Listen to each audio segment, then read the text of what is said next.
Good afternoon, Postal family. How's everybody doing? My name is Saeed. Welcome back to my channel. How's everybody doing this Sunday afternoon? Well, Mr. Renfro is at it. Has been all week. Those videos, his updates regarding the arbitration and all that. So that's what we've been looking at. Waiting on the dates now. He says, they've been in touch with Mr. Nolan. Just as soon as Mr. Nolan gets back to us on the dates he's available. Now we got to play this waiting game that whenever Mr. Nolan is available, and then we'll move forward with the arbitration. So that's where we're at today. So, anyways, the video today of mine is what's circulating around everywhere on top of the news right now. Our President Trump trying to take over Postal Service, actually destroy the Postal Service. So take a look at a few facts that cannot happen. It's we're part of the government. It's protected by the governance. It's gonna take an act of Congress to even think about something like that happening. So Trump is talking a lot. He needs to. All he's doing is sticking his nose everywhere that it doesn't belong. So basically, so that's what we're doing. But first, if you're new to the channel, my name is Saeed. Postal content is what I do. Love to do. I thank all my supporters dearly. All the comments, appreciate it so much. Information I get on those comments is unreal. Thanks so much. Keep giving the channel the thumbs up. Helps out the YouTube algorithm. Again, thanks so much everybody for what you do. All the information you guys pass on to me. Thanks so much. And so let's get to today's video about Trump and the certain facts that he has to go through, even think about something like that happening. So can Trump privatize USPS? Plain simple answer, no, the president can privatize the US Postal Service. Federal law says the government has to deliver the mail. It would take an act of Congress to change that. President Donald Trump said in December he's considering privatizing the USPS. Government delivered mail has existed in America longer than the country itself. Ben Franklin was made Postmaster General the year prior to the signing of the Declaration of Independence. There's talk about the Postal Service being taken private. Trump, he said a lot of times, Trump said in press conference December 16, not the worst idea, so he's all for it.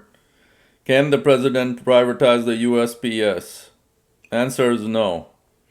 Because federal law establishes the Postal Service as a core function of the government, privatizing USPS would require Congress to pass a new law. The USPS, in its current form, established by Postal Reorganization Act of 1970. The law clearly states that the mail has to be delivered by the federal government, not private companies. The USPS shall be operated as a basic and fundamental service provided to the people by the government of the United States, authorized by Constitution, created by Act of Congress, and supported by the people. The law also lays out the fundamental requirements of that service, such as delivering 6 days a week and delivering to every address in the country, no matter how remote and expensive it is to reach. Because these functions are enshrined in federal law, the president cannot, let's see that word, cannot change them with executive orders. He can sign all the executive orders, that's all he's been doing since he got the seat. But I'm not talking bad against him, but when he starts sticking his nose, where we work, it's a different ball game, and we have to get to the facts. It cannot happen. You can sign all the executive orders, but ain't nothing gonna happen unless Congress approves it, and that's gonna take months and months, if not years.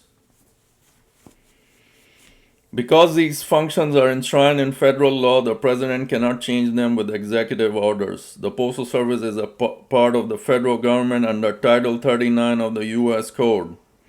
It's part of the executive branch of government, said Paul Snyder. a senior fellow who studies postal systems at the Lexington Institute, a conservative think tank. You need an act of Congress to change that going forward. An 11-seat board of governors oversees USPS operations. They too not have the power to privatize the postal service. The government has to operate the postal service now, and the board of governors has no authority to sell or privatize the postal service, said Steedler. The president's authority over USPS in general is limited, but the agency's current financial situation could make it dependent on loans from the US Treasury.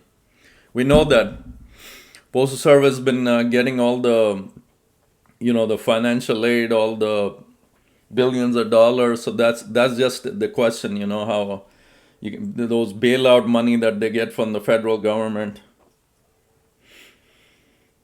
The president could pressure the USPS to take desired actions by refusing to approve those loans. Now, this is a big concern here. If we don't get the financial aid we've been getting for so many years, he can block that. So, as long as his demands don't violate the law, it's a move Trump tried during his first term, and that some conservatives have said he should consider again. There are significant limitations, but the federal government should definitely look to use the levers that is financially with the Postal Service and compel it to take some cost saving and other steps, Steedler argued. So that's where we're at.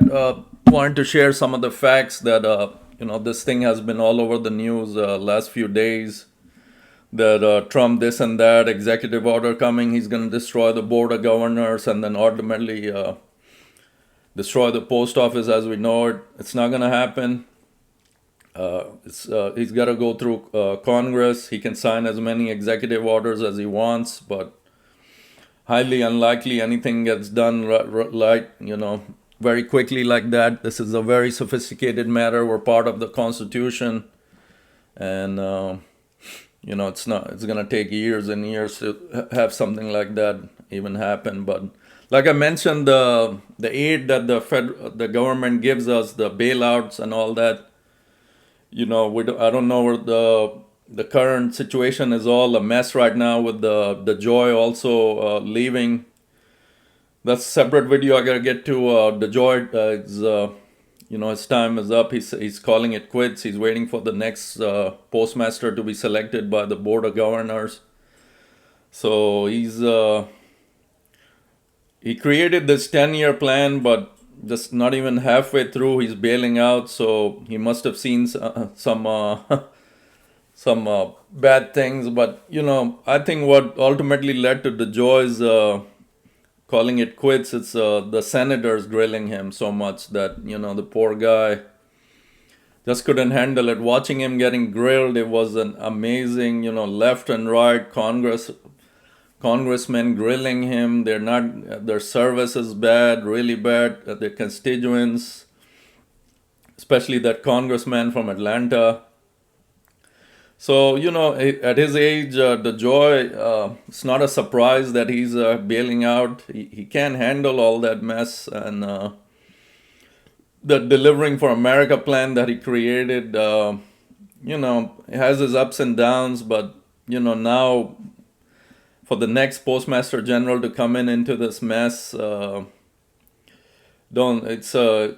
it's a bad situation, it's a mess altogether. So I can see why the president, trying to clear this whole thing out. But it is what it is. The next postmaster is going to come in.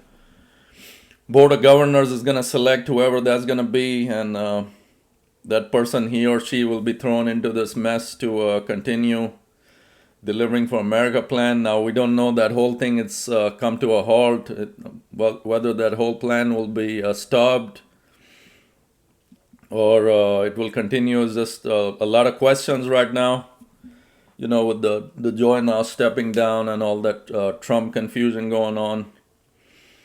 But anyways, as far as our letter carrier is concerned, the latest Renfro was on a Zoom call that I picked up last night. I was on it too, so I'm going to share that little bit later. And very interesting facts. He was questioned right to the point blank about everything. It's very interesting what he mentions. He's up for $30 an hour, but we all know how much he's up for it. He makes himself really, he defends himself real good. That he brings up certain points about what goes on in bargaining, and just makes himself look good. What he's doing against if he gets the offer, and then how he talks about the counter offer and all that. So, but a lot of guys had mentioned that 4%, at least at the bare minimum, 4% raise, but he keeps sticking to his 1.3. He keeps insisting that that's the best post offer has given us. So the fight, as he claims, is not there. You got to step forward and say, look, I won't settle for 1.3 for my carriers. A lot of carriers are living in poverty. That 4 is the bare minimum. Now we're going to the arbitrator. He's going to present that same tentative agreement with the 1.3. So where's that going to get us, guys? We're out of luck with this guy. He wasn't removed in the convention in Boston. That was the only chance to get him removed, but he wasn't. Now arbitration, whether to hope, we can hope, always pray, but these are the facts. He point blank had mentioned that same tentative agreement is going to be presented to the arbitrator, Mr. Nolan. So where does that get us? Mr. Nolan, he's not going to come up with a figure on his own. If the president of the NALC is asking 1.3 or whatever, how is he going to come up and say, no, I'm going to give you all 5%? That's not going to happen. We're not going to expect that. So it's going to be, sadly enough, again, that whatever the original tentative agreement, I hate to say it, but I could be wrong. He said the best interest of the carriers will be presented. Well, that's what you said, the historic tentative agreement with the 1.3. So what are we supposed to believe? So he's right there. He keeps saying he's fighting, but we'll wait and see what is presented to him. If the same tentative agreement is protected, we're screwed. Like I said, Nolan is not going to go out of his way, and the Postal Service is going to have its side. They want us to be bare minimum. So Renfro is the only guy that's going to be standing up for us if he has to change the plan a little bit, ask for more money, obviously, but the way he's talking, the kind of sense of what he's saying is that same tentative agreement is going to be presented, not even 2%. So we'll wait and see. Could be wrong. I'm happy. Hopefully I'm wrong, and it is higher percentage because these are poverty level wages in a lot of the larger, bigger states, well, all across America, but it's getting, those carriers in the bigger cities are getting hit way more harder than the South. So, we'll wait and see. It's still a waiting game. Arbitrator Nolan has not given the dates yet as to when he's available. This is another thing by rejecting the tentative agreement. Well, we weren't going to approve that garbage anyway. That was a punch on our faces, a spit on our, whatever you want to call it. All these people saying that it should have been accepted. Now we got to go through the headache of arbitration. It's not a headache. We'll wait and see. We pray for the best. Arbitration is the hope. Nolan is going to see all that, where the carriers' wages are and where the management bonuses and all that come through. That's another thing that was pointed out last night in the Zoom call, that the management, look at how many raises the management supervisors get, and this is what the wages are for the carriers. So he had nothing to say. He skipped on the management side. We all know he's sticking over there, kind of sometimes takes sides with the management, but he thinks we don't notice, but we do.